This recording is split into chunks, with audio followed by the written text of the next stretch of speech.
Hello, sports fans. This is Ed Dick, bringing you a PTS Lite. Usually, when I like to do these, I like to have I'm usually going over a specific team or a tournament or something where it's very factual. I don't really give my opinion a whole lot. When I talk. So this particular segment or a PTS Lite. I'm just going to be talking off the cuff a little bit. I got 3 subjects in particular that I want to cover. So without further ado, we'll talk about number 1. I cannot tell you how happy I am. We no longer have to deal with RG3. The debate raged on in Cleveland for the better part of the last month, ever since the probably more like 3 weeks ago, ever since the scouting combine. And the talk of the town was, what are we going to be giving up? What do we need to give up to get this guy at the number 2 spot from our current spot at number 4? And turns out we couldn't give enough. The Washington Redskins anteed up 3 number 1 picks, 1 each of the next 3 years, and a second-round pick for this year, which apparently beat out our whatever offer we decided to give at him, which I think was just 3 number 1 picks. Whether it would be the same kind of deal with 3 number 1s for the 3 consecutive years, or our 2 number 1s for this year and a 1 next year.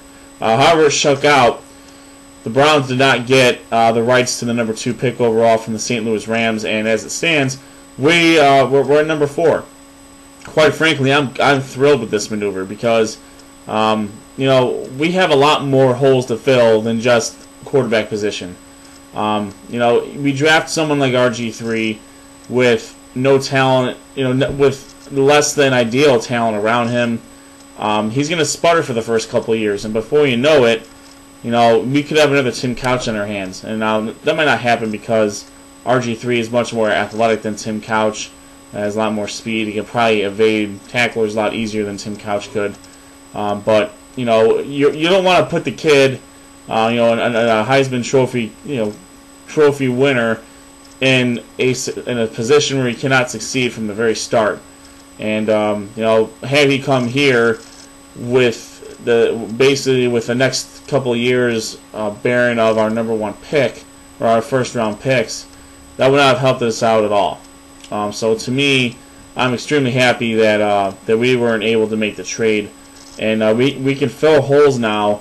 We have with our top 3 picks this draft, the 4, 22, and 37. Now the debate rages on, who are we going to get a quarterback? Are we going to go after someone like Matt Flynn? Are we going to draft someone like Ryan Tannehill or Brandon Weeden? Or are we going to stick with the old guard and go with Colt McCoy? Are we going to give Colt McCoy another shot, finally in the same system, with an off-season, with coaching?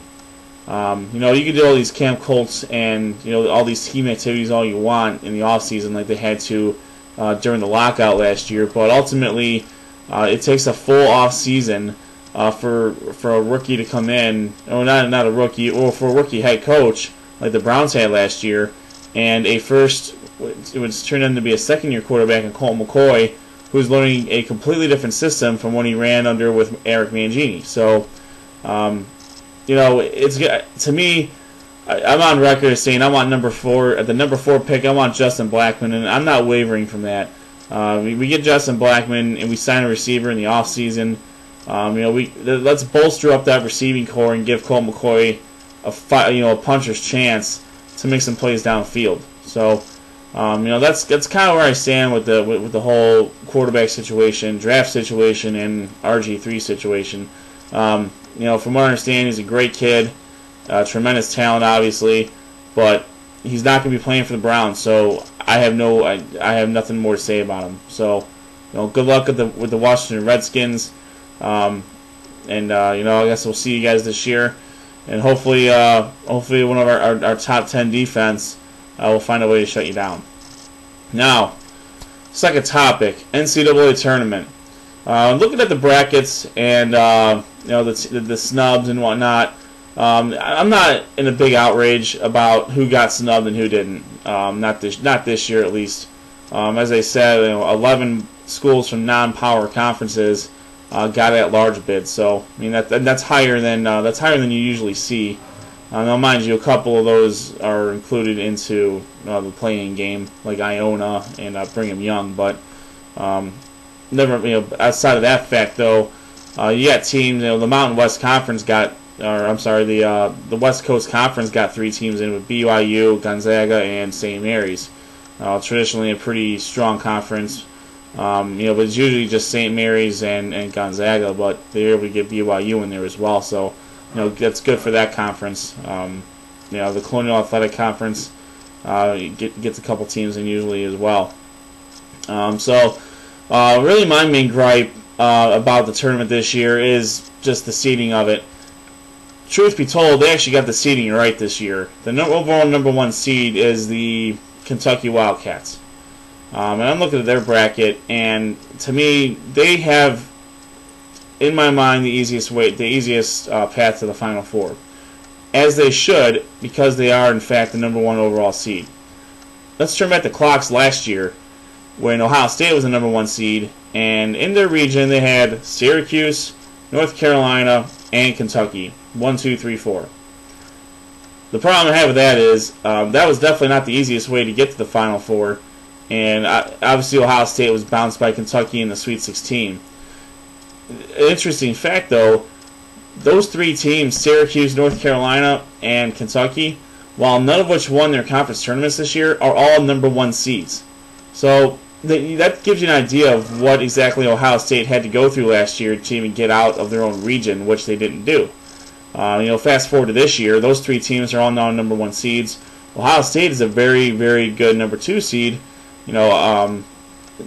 Out there in the Syracuse, where Syracuse is at in the East region. So, to me, I think Ohio State's got a better draw this year than they did last year. As a number 2 seed. But Kentucky, to me, obviously, they had the easiest way to the Elite 8. They're not going to play anybody really of consequence. Namely because I think Wichita State's going to end up beating Indiana. So, it's going to be. When it gets down to it,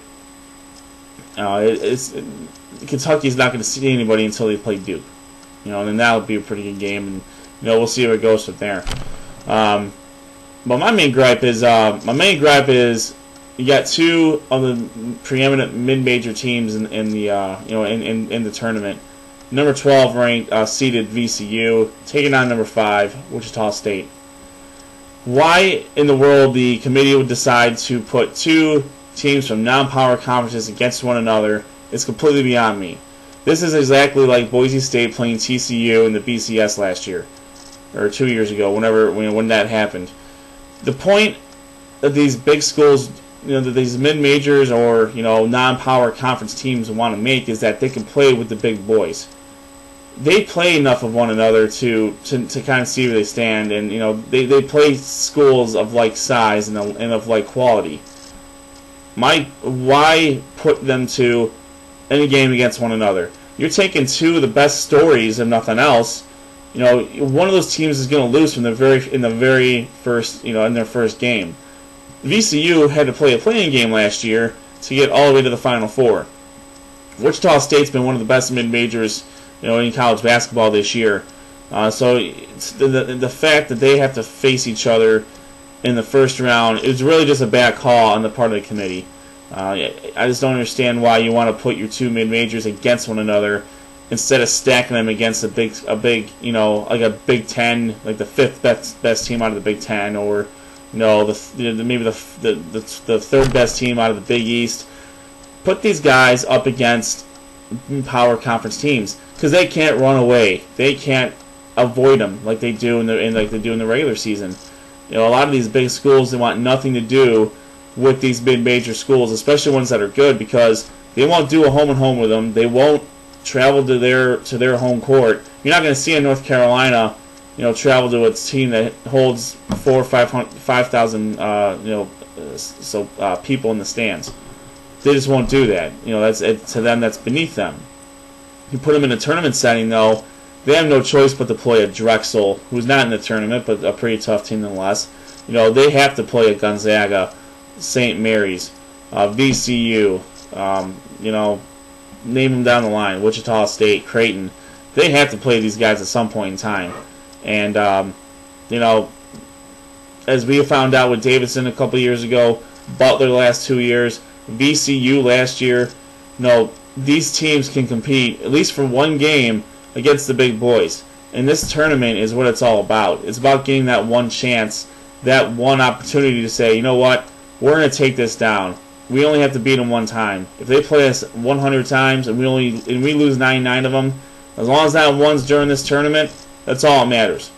That's all that matters. So, now that's where I'm at with the NCAA tournament. It's going to be a great tournament. Brent, Josh, and I, and Jeff will.